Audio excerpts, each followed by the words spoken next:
Ready to go here. They're used to it then. Okay. Welcome us. Yes, thank you everybody for coming. I'm Clint Thompson, for those that don't know me. My wife Karen's been doing most of the work around here. Thank you. And yeah, if you guys read the posters, you know what's going on. Jim Gerrish is here to hopefully teach us a few things. And we're here to show you what we're hopefully learning, and it's going to take a little chastisement as well. We're going to have a little, Jim's going to give us a little bit of a talk and tell you what we're going to do, and then we're going to put our boots on and go for a walk. Alrighty then. I recognize a number of faces around here from my last visit to Williams Lake last year. In May, down at the stockyards, we had a all-indoor session, and this time around we get to go outdoors, and these are always more fun when we get to do them outdoors because we point at real stuff and talk about real things. So kind of what we're going to do is go walk about. We're going to talk about some some basic grazing principles, some of the concepts in rotational grazing or management intensive grazing, whatever we want to call it on any particular day. But by and large, you guys are going to drive what we do. There's a few key things. When Clint, Karen, and I went out around the pastures this morning, you know, that I saw, that I've asked Karen to talk about some specific things that she's noted. Clint's going to talk about changes they've made here, and then I'm going to try to tie those things together into the broader picture of grazing. But I'm assuming that most of you are here because you have questions, because you wonder about things. And that's why I say it's largely your day, and it's going to be your questions, your thoughts that largely drive the directions that we end up going. So please don't be shy. Now, if we're only through 2 of our 4 places where we're likely to stop, and it's 5:30 or 4 or something, then we're probably going to have to change the structure and the you know, how we're doing questions and how we're interacting. But basically, I just see us as a herd drifting through these pastures, looking at things, talking about things.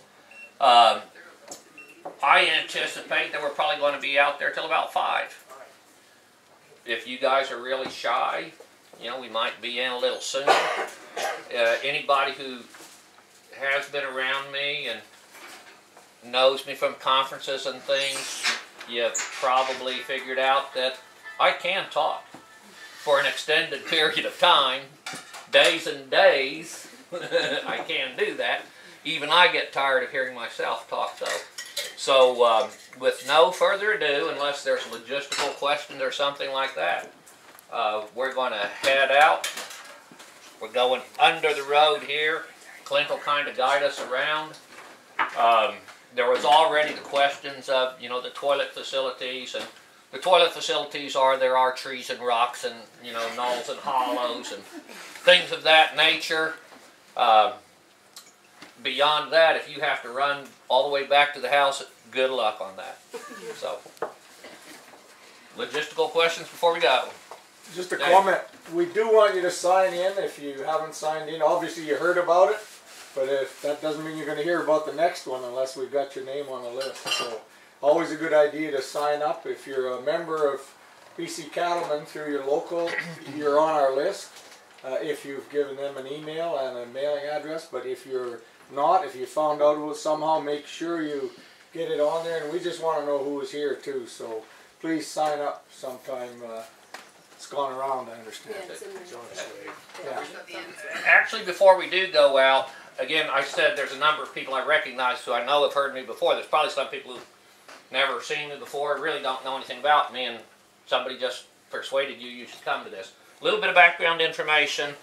Obviously, I am from south of the border because I've never heard anybody who talks like me up this way.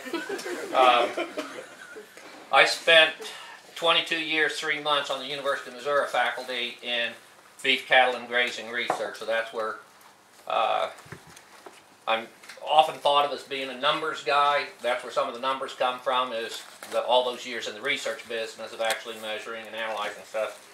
Through most of that time, 20 plus years of it, with my wife and our kids, we had a commercial cow-calf, custom grazing. For 9 years we ran sheep down there. And so this was in North Missouri where our average annual precipitation was 38, 39 inches. So it was a high natural rainfall environment. In 2004 we moved to Idaho where our natural precipitation is 7 to 8 inches. And there we run a combination. We don't own a ranch. We manage one unit of a larger ranch in exchange for living on that place. And we run on some high desert rangeland. You know, on the very dry side, we run under center pivots, and we also have some flood ground.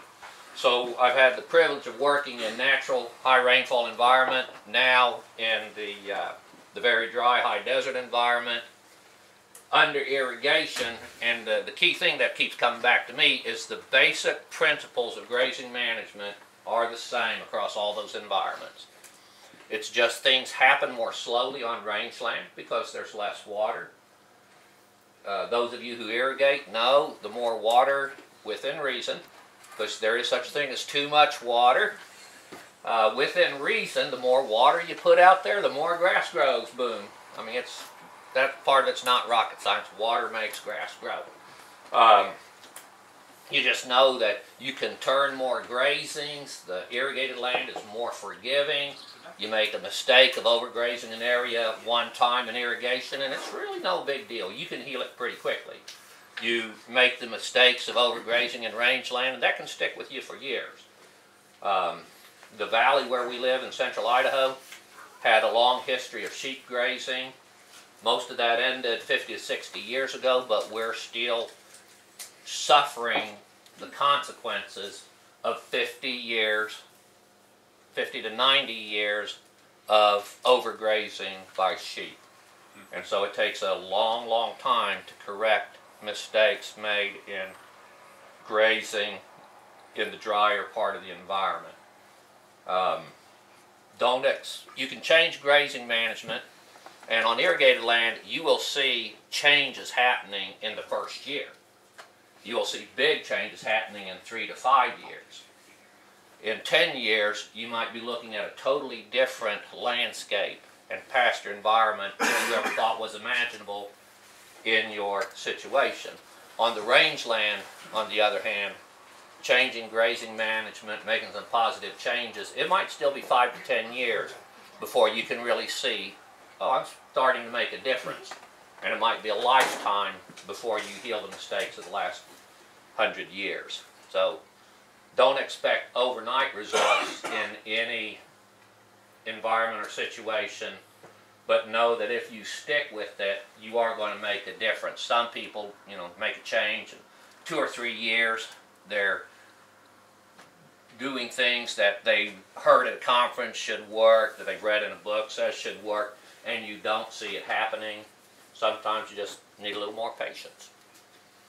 Now with that background information, I'm ready to go outside. Okay.